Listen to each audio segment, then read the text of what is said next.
Apa dah jadi, Datuk? Apa lagi? Kena kejar dengan Merin. Kau tak nampak kat JT? Penuh polis dengan Merin ni. Budak-budak kita pun ada yang mati kena tembak. Mati. Habis tu, macam mana sekarang? Sekarang kita relax lah. Banyak mana pun dia dapat senjata tu? Tak banyak pun kan? Kau cakap senang. Tak banyak mana. Macam mana nak jawab dengan pembeli tu? Itu aku akan uruskan. Kau tak payah risaulah. Habis, barang budak-budakku macam mana? So, masa sekarang ni, bagi dulu barang yang ada. Lagipun kita tak boleh nak gerak ke mana-mana. Kalau nak gerak pun, kita tak boleh pakai bot yang tadi. Bot tadi, kena hapuskan. Jangan bagi orang nampak. Baiklah. Leong, malam ni kita orang semua tumpang tidur dengan kau. Boleh, tapi kau orang yang gerak sekarang. Tunggu petang sikit baru gerak. Kalau gerak sekarang bahaya. Nanti orang kampung nampak. Kalau tak ada apa lagi, aku gerak dulu. Okey, baik Leong. Suzy. Kau nak pergi mana?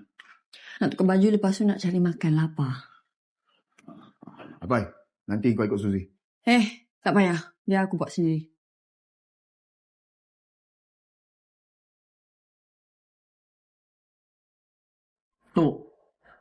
Tok dah dengar ke apa yang berlaku di JT pagi tadi? Ji, itu kan kerja polis. Biarlah dia orang selesaikan kerja mereka sendiri. Lah, Tok kan ketua kampung sini. Takkan nak lepas tangan, kena ambil tahu. Kalau aku ambil tahu pun, apa yang aku boleh buat?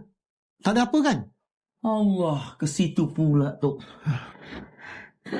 Assalamualaikum. Waalaikumsalam. Saya Linda, wartawan daripada Sinar Metropolitan. Boleh saya tanya sikit dengan Pak Cik berdua? Elok sangatlah Cik Linda. Ni. Tok Kelana ketua kampung sini.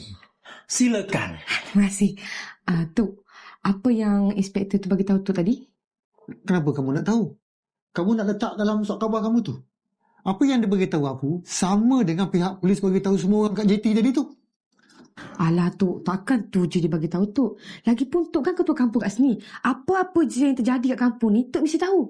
Terutamanya pasal penyeludupan tu. Tok bagi tahulah kat saya. Tak ada apa yang aku nak cakap. Tok, jangan macam ni. Haji macam mana? Ada apa-apa nak cerita dengan saya? Sebenarnya Ji, lebih baik kamu jangan cakap apa-apa. Tapi Tok, Omar, mana kopi aku ni? Lambat benar dengan tu.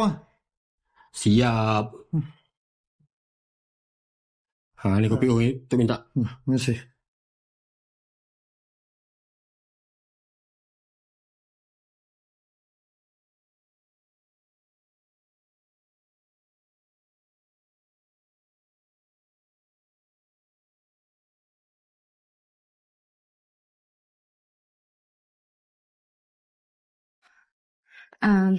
tak apalah kalau macam tu Tok. Saya minta diri dululah.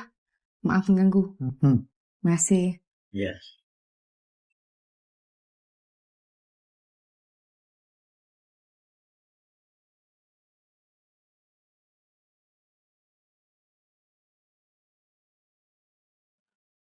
Macam mana sekarang ni tu? Takkan kita nak biarkan saja lanun-lanun tu buat sarang kat kampung kita ni? Takkan kita nak biarkan dia orang buat penyeludupan kat sini? Macam aku cakap tadi lah. Biarkan aja pihak polis selesaikan kerja mereka. Dah. Aku nak ke pasar ni.